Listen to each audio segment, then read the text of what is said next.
Hello friends, പൊറോട്ടയും ചപ്പാത്തിയൊക്കെ കഴിച്ചു മടുക്കുമ്പോൾ ട്രൈ ചെയ്യാൻ പറ്റിയ ഒരു അടിപൊളി ഐറ്റമാണ് ടർക്കിഷ് ബ്രെഡ്. വളരെ സോഫ്റ്റും അതിലേറെ കളർഫുള്ളുമായ ടർക്കിഷ് ബ്രെഡിൻ്റെ റെസിപ്പി നോക്കാം.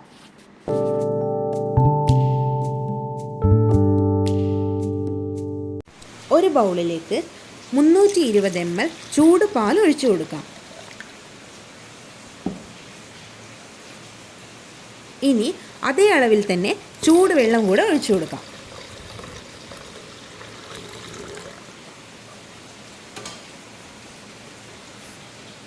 ഇതിലേക്ക് 4 ടീസ്പൂൺ പഞ്ചസാര, 4 ടീസ്പൂൺ ഈസ്റ്റ് എന്നിവ ചേർത്ത് ഇളക്കി കൊടുക്കാം.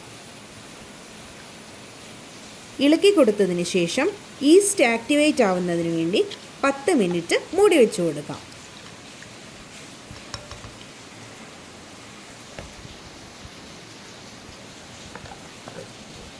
പത്ത് മിനിറ്റ് കഴിഞ്ഞു. ഇനി ഇതൊന്ന് തുറന്നു നോക്കാം. നമ്മൾ തയ്യാറാക്കി വെച്ചിരിക്കുന്ന മിക്സ്ചർ നല്ലപോലെ പൊങ്ങി വന്നിട്ടുണ്ട്. ഒരു ബൗളിൽ 1 കിലോ മൈദ എടുത്ത് വെച്ചിട്ടുണ്ട്. ഇതിലേക്ക് നമ്മൾ പ്രിപ്പയർ ചെയ്ത് വെച്ചിരിക്കുന്ന മിക്സ്ചർ ഒഴിച്ചു കൊടുക്കാം. മിക്സ്ചർ മുഴുവൻ ഒഴിച്ചതിന് ശേഷം ഒരു സ്പൂൺ വെച്ച് ഇത് നല്ലപോലെ ഇളക്കി കൊടുക്കാം.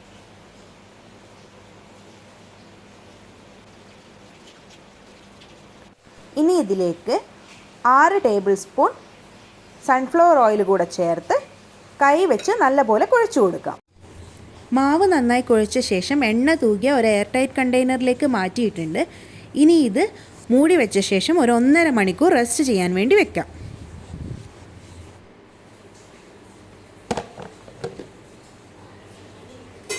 ഒന്നര മണിക്കൂർ കഴിഞ്ഞു. ഇനി ഇതൊന്ന് തുറന്നു നോക്കാം. മാവ് പൊങ്ങി ഇരട്ടിയായി വന്നിട്ടുണ്ട്. എണ്ണ തൂക്കിക്കൊടുത്തത് കൊണ്ട് തന്നെ സൈഡിലൊന്നും ഒട്ടും ഒട്ടിയിട്ടില്ല. ഇനി ഒരു ചപ്പാത്തി പലകയിലേക്ക് കുറച്ച് മൈദ ഇട്ട് കൊടുക്കാം. ഇതിലേക്ക് ഇനി മാവ് കൂടെ ഇട്ട് കൊടുക്കാം. മാവ് ഞാൻ കട്ട് ചെയ്യാൻ എളുപ്പത്തിന് വേണ്ടി 2ആയി ഡിവൈഡ് ചെയ്തിട്ടാണ് എടുത്തിട്ടുള്ളത്. ഇതൊരു പകുതിയാണ്. ഇനി ഇതൊരു നൈഫ് വെച്ച് 8 പീസസായി കട്ട് ചെയ്തെടുക്കാം.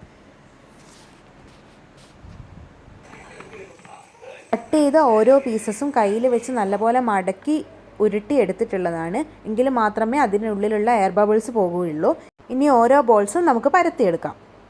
പരത്തിയെടുക്കുമ്പോൾ നമ്മൾ ചപ്പാത്തി പരത്തുന്ന പോലെ അധികം നേരിയതായിട്ട് പരത്തിയെടുക്കുകയൊന്നും വേണ്ട. കുറച്ചൊരു കട്ടിയിൽ തന്നെയാണ് പരത്തിയെടുക്കേണ്ടത്.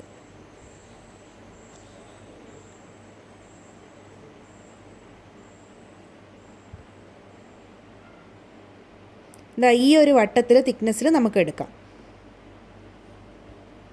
ഇനി ഒരു ചൂടായ പാനിലേക്ക് നമ്മൾ പരത്തി വെച്ചിരിക്കുന്ന ബ്രെഡ് ഇട്ട് കൊടുക്കാം.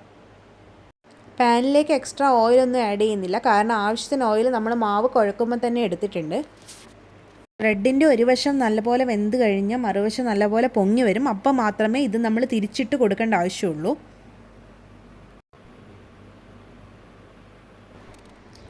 ബ്രെഡിൻ്റെ ഒരു വശം നല്ലപോലെ പൊങ്ങി വന്നിട്ടുണ്ട്. ഇനി നമുക്ക് ഇതൊന്ന് തിരിച്ചിട്ട് കൊടുക്കാം.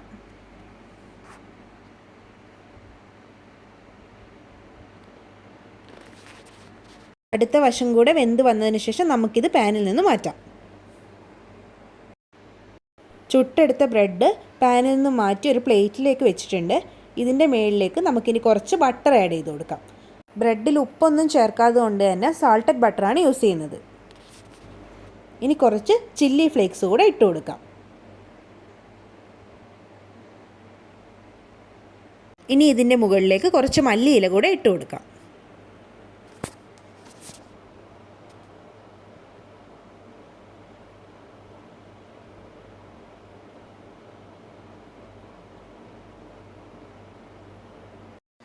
നമ്മുടെ സോഫ്റ്റും കളർഫുള്ളുമായിട്ടുള്ള ടർക്കിഷ് ബ്രെഡ് ഇവിടെ റെഡി ആയിട്ടുണ്ട്. ബ്രെഡിൻ്റെ ടേസ്റ്റ് ഇഷ്ടപ്പെടുന്ന എല്ലാവർക്കും തന്നെ ഈ ഒരു ടർക്കിഷ് ബ്രെഡ് ഇഷ്ടപ്പെടും. ചില്ലി ഫ്ലേക്സിൻ്റെ എരിവും ബട്ടറിൻ്റെ ടേസ്റ്റും അതുപോലെ തന്നെ മല്ലിയിലയുടെ ടേസ്റ്റും ഒക്കെ ആയിട്ട് ഒരു വെറൈറ്റി ഐറ്റം തന്നെയാണ് ഈ ഒരു ടർക്കിഷ് ബ്രെഡ്. ഇതൊന്ന് മടക്കി നോക്കുമ്പോൾ തന്നെ നമുക്ക് മനസ്സിലാവും, വളരെ സോഫ്റ്റാണ്. ഈ ഒരു ടർക്കിഷ് ബ്രെഡ് എല്ലാവരും ട്രൈ ചെയ്ത് നോക്കണം. ഇന്നത്തെ എൻ്റെ ഡിന്നർ ടർക്കിഷ് ബ്രെഡും പെപ്പർ ചിക്കനുമാണ്.